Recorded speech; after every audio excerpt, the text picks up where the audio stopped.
vez nós iremos fazer a exposição da Bíblia Sagrada e nós então daremos continuidade na série de estudos sobre as epístolas da prisão. E nós estamos então estudando a carta de Paulo a Filipenses, e eu gostaria que você abrisse em Filipenses capítulo 3. Filipenses 3. O nosso alvo agora de estudo é do versículo 1 ao versículo 11. Hoje nós estudaremos uma parte e na minha próxima exposição então nós concluiremos o capítulo 3. Filipenses capítulo 3, eu vou ler na versão NVI. Diz assim as Escrituras, Paulo dizendo aos Filipenses: finalmente, meus irmãos, alegrem-se no Senhor. Escrever-lhes de novo as mesmas coisas não é cansativo para mim e é uma segurança para vocês. Cuidado com os cães, cuidado com esses que praticam o mal, cuidado com a falsa circuncisão, pois nós é que somos a circuncisão, nós que adoramos pelo Espírito de Deus, que nos gloriamos em Cristo Jesus e não temos confiança alguma na carne, embora eu mesmo tivesse razões para ter tal confiança. Se alguém pensa que tem razões para confiar na carne, eu ainda mais. Circuncidado no 8º dia de vida, pertencente ao povo de Israel, à tribo de Benjamim, verdadeiro hebreu quanto à lei, fariseu, quanto ao zelo, perseguidor da igreja, quanto à justiça que há na lei, irrepreensível. Verso 7: mas o que para mim era lucro, passei a considerar como perda por causa de Cristo. Nós leremos até aqui e eu convido você a fazer uma oração juntamente comigo. Deus, mais uma vez, Pai, nós estamos diante das Escrituras Sagradas. Fala, Deus, com cada um de nós. Fala aos nossos corações, Pai. Essa palavra, Deus, é a sua palavra. É a verdade, Deus. A verdade que conforta os nossos corações. A verdade que nos ensina. A verdade que nos mostra o caminho, Deus. Especialmente nesses dias, Pai, nós carecemos, Deus. Carecemos do seu cuidado, Pai. Que através da sua santa palavra o Senhor venha cuidar de nós, sustentar cada um de nós, Deus. Que nós possamos hoje, Pai, aprender, Deus, com a sua palavra. Essa é a oração que eu faço e eu faço em nome de Jesus. Amém, irmãos? Nós então daremos sequência ao estudo de Filipenses e neste capítulo, no capítulo 3, nós temos Paulo falando com os irmãos, com a igreja de Filipenses, e Paulo, como eu disse para vocês e reafirmo, com aquele senso de cuidado, ele vai tocar em alguns pontos agora, e um dos pontos altos desse texto, um dos pontos altos da Epístola de Filipenses. Ele vai então agora falar que a confiança desta igreja, ele vai dizer o seguinte, que todos devem confiar plenamente em Cristo e que não devem confiar nas obras da carne. Essa é a temática. Paulo vai falar assim: olha, as obras da carne não salva, não traz salvação. A salvação de vocês, ela vem de Cristo. Então vocês têm que confiar naquilo que foi feito na cruz do Calvário. Vejamos, o verso 1 diz o seguinte, Paulo dizendo, né, ele acaba de falar de outros assuntos, e ele fala assim: olha, finalmente, meus irmãos, alegrem-se no Senhor. Veja que Paulo, mais uma vez, né, nós temos nessa carta aqui de Filipenses mais de 15 vezes a palavra alegrem-se, regozijem-se, e aqui uma dessas palavras em que Paulo fala: olha, permaneçam alegres. E diferente de outras vezes, ele fala assim: olha, alegrem-se no Senhor. Escrever-lhes de novo as mesmas coisas não é cansativo para mim, e é uma segurança para vocês. Parece que Paulo está falando assim: olha, o que eu estou escrevendo agora, neste momento da carta, eu já falei com vocês de alguma forma, eu já toquei nesse assunto de alguma forma, mas para mim não é cansativo.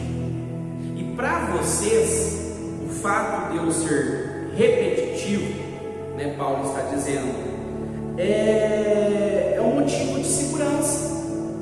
Aqui, um dos comentaristas bíblicos que tem ajudado, William Hendricks, ele vai interpretar esse texto, né, olhando para o que Paulo está querendo dizer para essa igreja, como se fosse uma relação de pai e filho.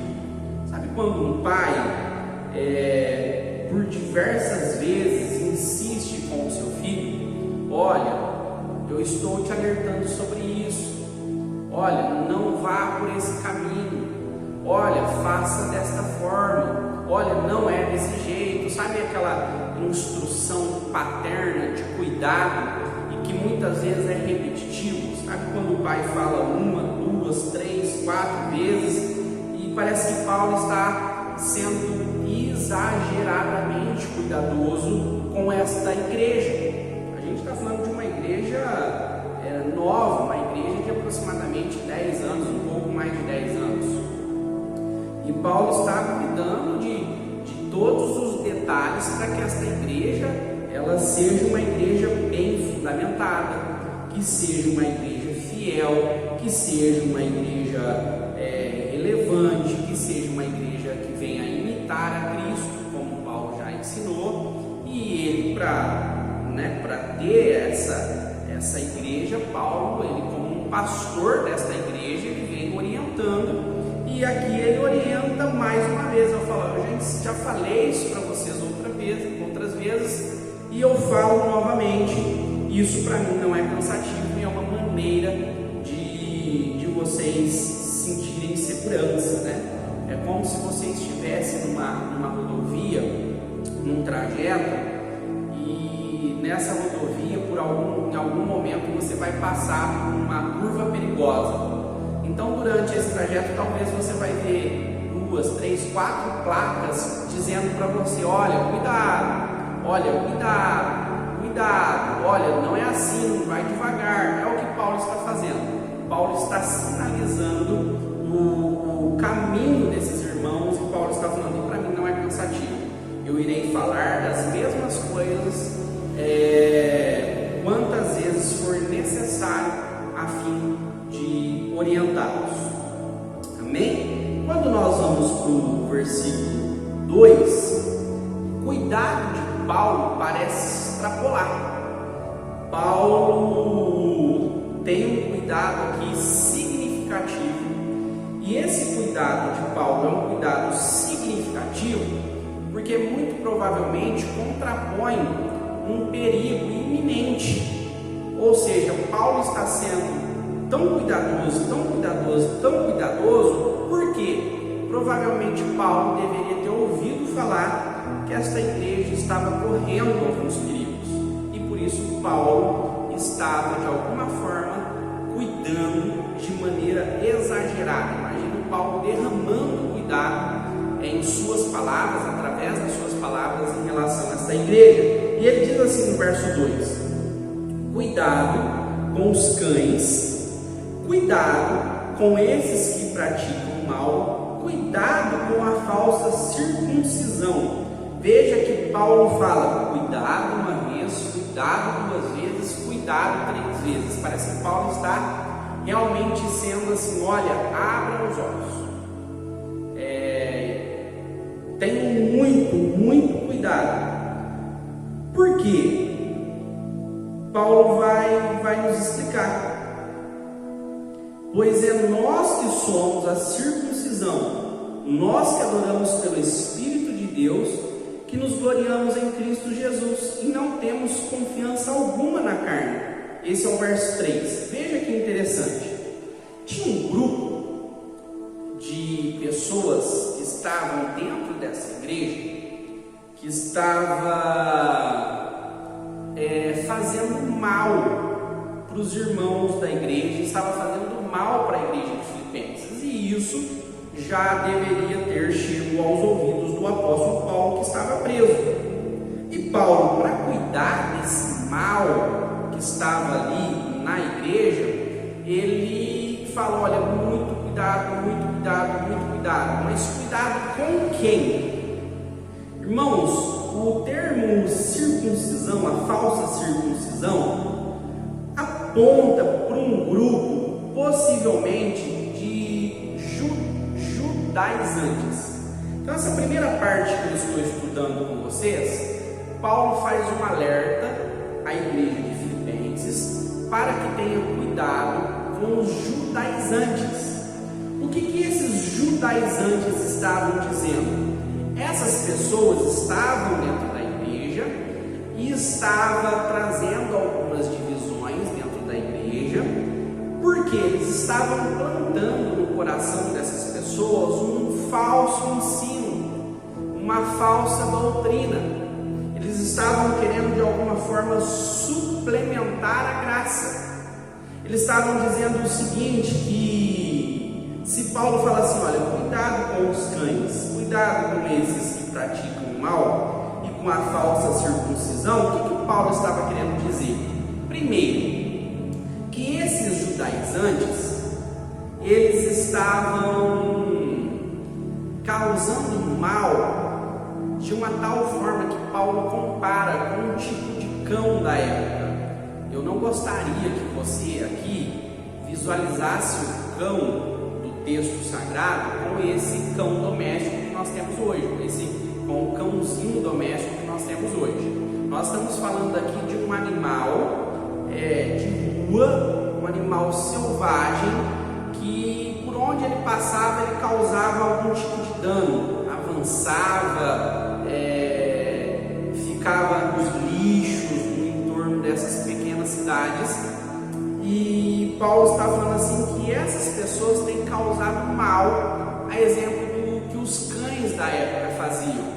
Essas pessoas, elas têm praticado o mal dentro da comunidade, ou seja, eram pessoas que ao invés de estar trabalhando para o progresso do Evangelho, trabalhando para o avanço do Evangelho, que era isso que Paulo estava fazendo, essas pessoas estavam agindo mal. E não só agindo, estava praticando também o mal com essa igreja. Por isso que nos versos anteriores, Paulo está mandando de volta para essa igreja Timóteo e Epafrodito, a fim de corrigir esses problemas. Então veja que esse problema estava dentro da igreja.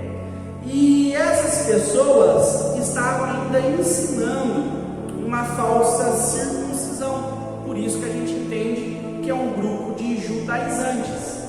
Lembra que nós temos essa igreja fundada na Espanha, na Europa. Então provavelmente foram gentios que se converteram, mas de alguma forma estavam querendo suplementar essa conversão, essa ação de Cristo, com o fato de praticarem atos judaizantes, entre eles a circuncisão. E o termo aqui de circuncisão é um termo de mutilação. Paulo não usa aquele termo circuncisão usado no Antigo Testamento.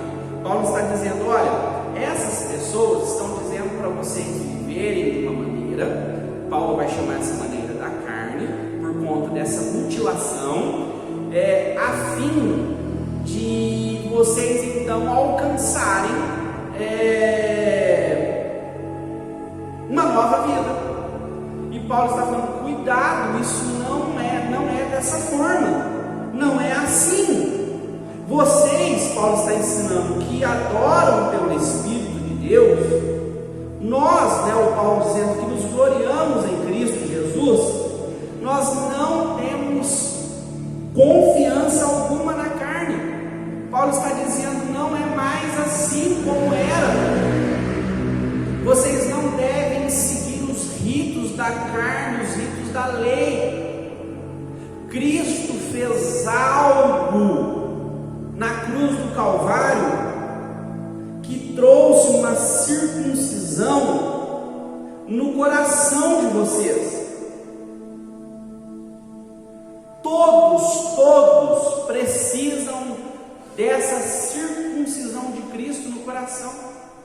Lembra que Paulo fala que não há melhor, agora tanto judeus como gentios, todos são pecadores, estão destituídos. Então todos esses carecem desse ato salvífico de Jesus que deu na cruz. Ou seja, esses atos externos, esses atos físicos, a fim de obterem salvação, Paulo está dizendo, não é mais esse o caminho. Não é esse o caminho, e Paulo vai nos explicar que não é esse caminho, e Paulo nos explica com uma confiança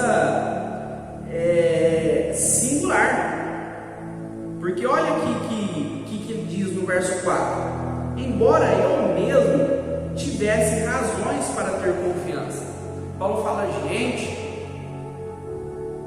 cuidado, porque vocês estão ouvindo essas pessoas que estão causando mal, dizendo que para vocês terem essa grande salvação, vocês têm que se circuncidar, que vocês têm que ter práticas externas. Olha para mim, Paulo vai dizer.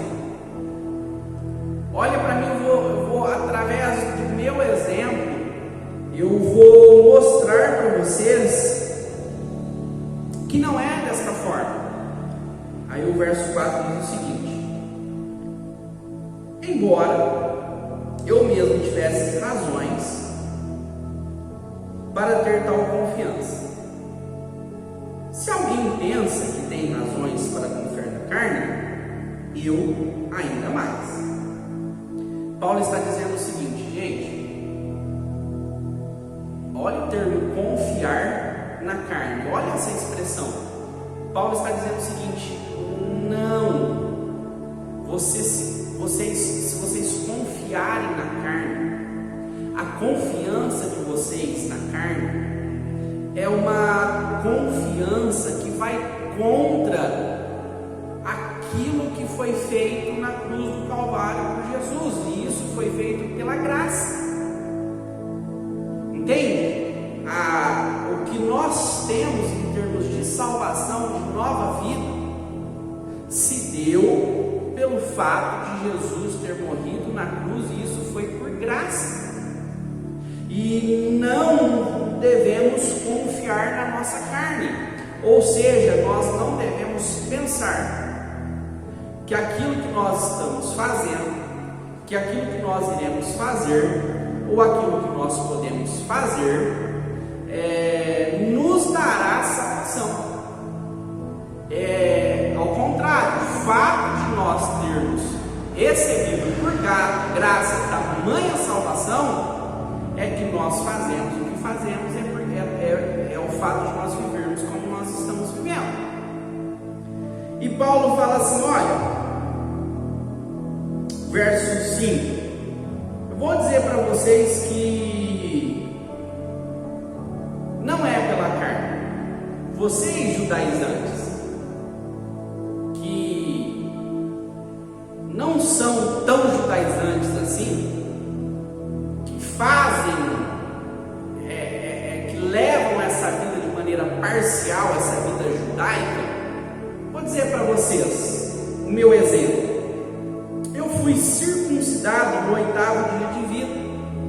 Paulo estava dizendo assim: qual de vocês, no 8º dia de vida, foram circuncidados? Eu sou pertencente ao povo de Israel e à tribo de Benjamim. Paulo está falando assim: quem de vocês tem no sangue, corre no sangue de vocês? Se vocês buscarem na árvore genealógica de vocês, qual de vocês irão encontrar algum parentesco real, judeu? Eu sou de Israel e da tribo de Benjamim. O fato dele dizer que ele é da tribo de Benjamim, veja que Paulo está falando de algo que ele ganhou essencialmente a partir da sua família. Ele está classificando, quando ele fala da tribo de Benjamim, além de eu ter o sangue judeu, eu sou da tribo de Benjamim, uma das melhores tribos. Quando houve uma divisão, Benjamim ficou com Judá e não sofreu como as tribos do norte, que ficou com Samaria. Eu sou, Paulo fala, verdadeiro hebreu. Em meu sangue corre sangue judeu. Ou seja, Paulo tem um nobre nascimento. Ele cumpre todos os requisitos para ser o melhor homem pelo caminho da carne. E ele segue dizendo o seguinte: agora, isso que eu disse para vocês, Paulo ganhou por natureza, por familiaridade, através da sua família. Paulo ganhou tudo isso. Agora veja comigo uma outra parte que Paulo conquistou. Isso eu estou falando de uma perspectiva da carne. Olha o que aconteceu. Quanto à lei, fariseu; quanto ao zelo, perseguidor; quanto à justiça que há na lei, irrepreensível. Ou seja, Paulo, quanto à lei, ele era um fariseu, ou seja, foi alguém exageradamente instruído, alguém que falava um hebraico muito polido, que tinha conhecimento do aramaico, que tinha conhecimento de todas as leis. Porque para ele ocupar o grupo de fariseu era alguém que conhecia muito, mas muito mais do que qualquer um. E Paulo tinha tudo isso, e Paulo estava olhando para aqueles judaizantes, ensinando a igreja de Filipenses, falando assim: olha, gente, se esses judaizantes que fazem uma pequena parte daquilo que deve ser cumprido, se acham que são salvos pelo caminho da carne, se eu fosse considerar esse fato relevante, eu então teria um lugar especialíssimo diante de Deus, porque eu fui circuncidado no 8º dia, eu sou natural de Israel, da tribo de Benjamim, verdadeiro hebreu. Quanto à lei, fariseu, alguém completamente instruído, e mais, alguém extremamente zeloso. Ele conhecia a lei de uma maneira exagerada, e esse conhecimento lhe dava autonomia para dizer o que era certo e o que era errado. E o fato de dizer o que era certo e o que era errado, ele percebia, porque ele via a heresia. Paulo sentia a heresia e combatia isso com muita veemência. Era alguém que, quanto à justiça que há na lei, ele era irrepreensível. Veja o gabarito, veja o currículo de Paulo. E Paulo está dizendo o seguinte, ensinando a igreja e combatendo esse judaísmo. Irmãos de Filipenses, se as obras da carne, ou seja, aquilo que eu posso fazer externamente, tem poder para salvar, como esses judaizantes estão ensinando, eu então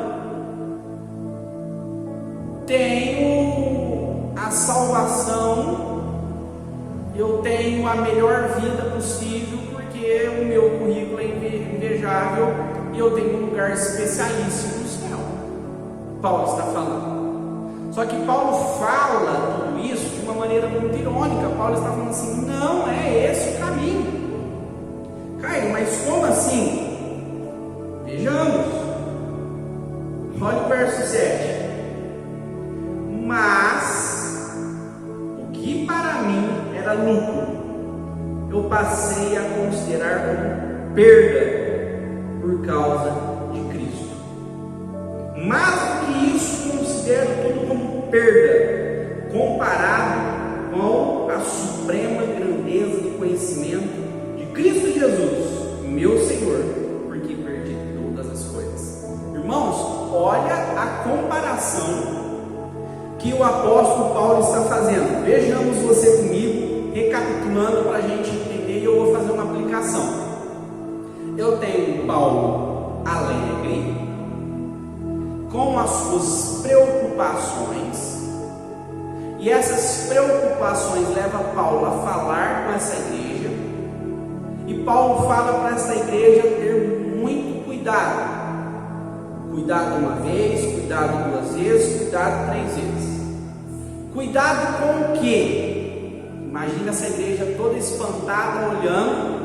Paulo vai falar: olha, cuidado com os judaizantes, pessoas más, que estão infiltradas no meio de vocês, no meio da igreja, e estão ensinando que a salvação virá por meio de obras da carne.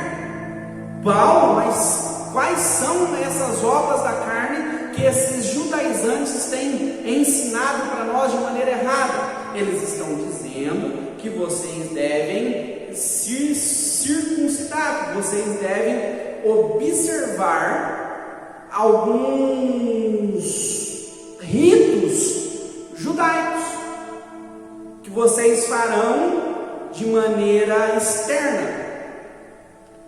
Paulo, mas nós não devemos fazer isso?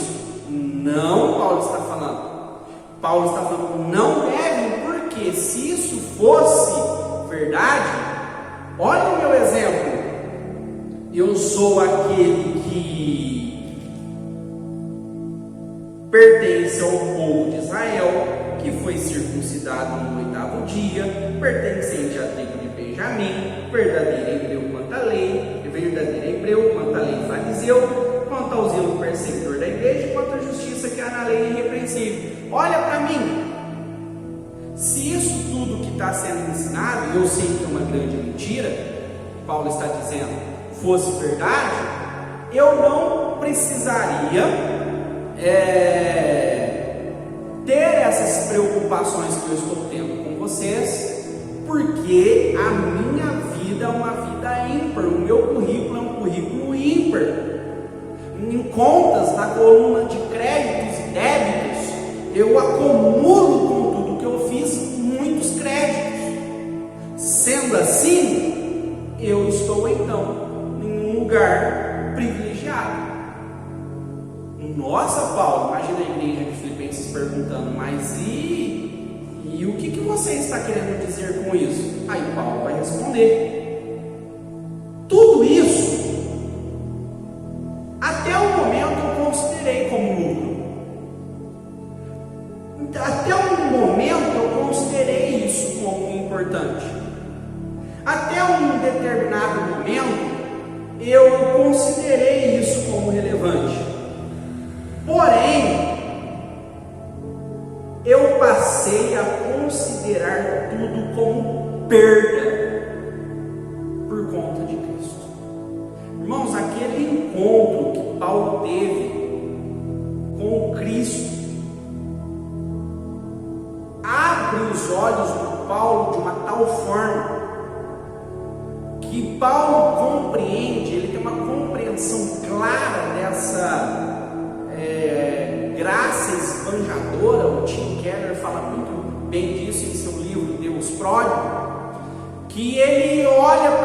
si, apesar de tudo isso, dessa naturalidade, dessas conquistas como ser humano, ele olha para tudo isso e ele fala: nossa, isso tudo não serve de nada para eu então viver uma vida, para eu caminhar para sempre, em toda a eternidade, com esse Cristo que tem me chamado, está me chamando.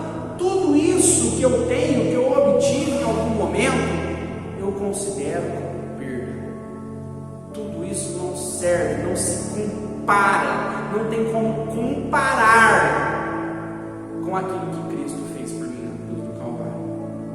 Irmãos, aprenda essa grande verdade, traga essa grande verdade para perto de ti.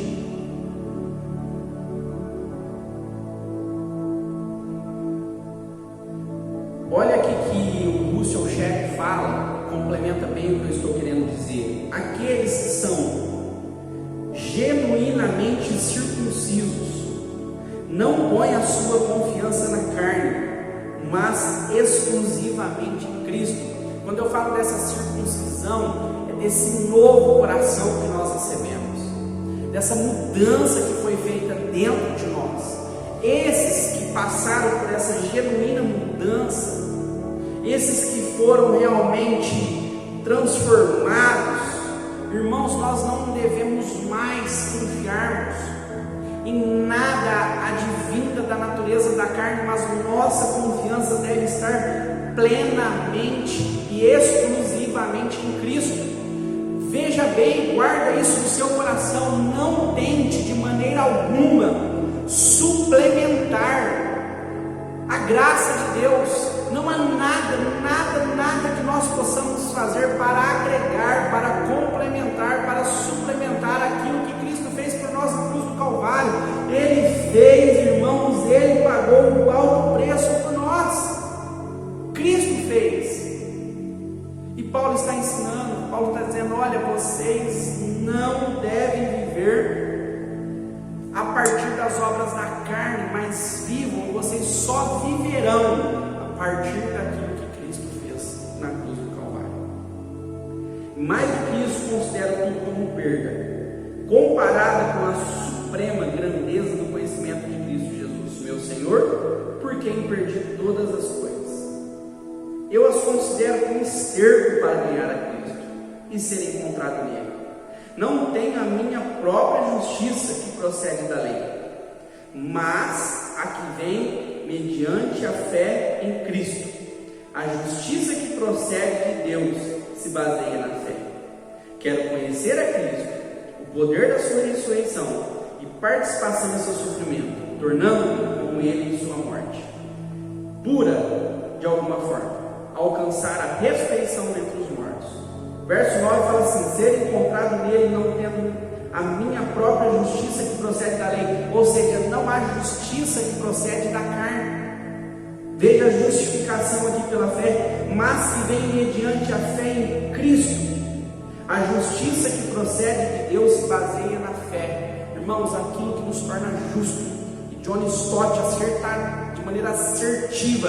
Ele diz que aquilo que é exatamente ao contrário de condenação é a palavra justificação. Nós estávamos condenados, mas pela fé, a fé em Cristo Jesus, nós somos justificados.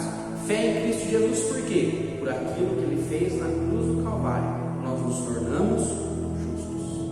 Irmãos, se agarre nessa verdade, viva essa verdade. Não há nada que nós possamos fazer, não há nada que ninguém possa fazer para obter a salvação. A salvação nos foi dada de maneira gratuita. Cristo, na cruz do Calvário, nos reconciliou com o Pai, nos dando uma nova vida. Agora, a partir disso, então nós vivemos uma vida em obediência. Mas como? Paulo ensina no capítulo 2, a exemplo de Cristo. Mas igual a mais quem? Parecida com Timóteo e parecida com Epafrodito, final do capítulo 2. Amém, irmãos? Eu gostaria então de encerrar a minha palavra dizendo para vocês: não vivam com expectativa naquilo que a carne pode oferecer. Não viva com expectativa nas obras da carne. Viva agradecido pela obra que Cristo fez na cruz do Calvário, lhe dando uma nova vida. Considere tudo como perca, para que você viva completamente feliz, tema dessa carne, regozijando pela reconciliação que Deus fez a partir de Jesus Cristo. Amém? Que Deus possa abençoar você, a sua casa e a sua família. Amém? Siga o nosso canal no YouTube, Comunidade Cristã Nova Vida. Compartilhe, se inscreva e dê um like para nós lá. Amém? Deus abençoe a todos no nome de Jesus.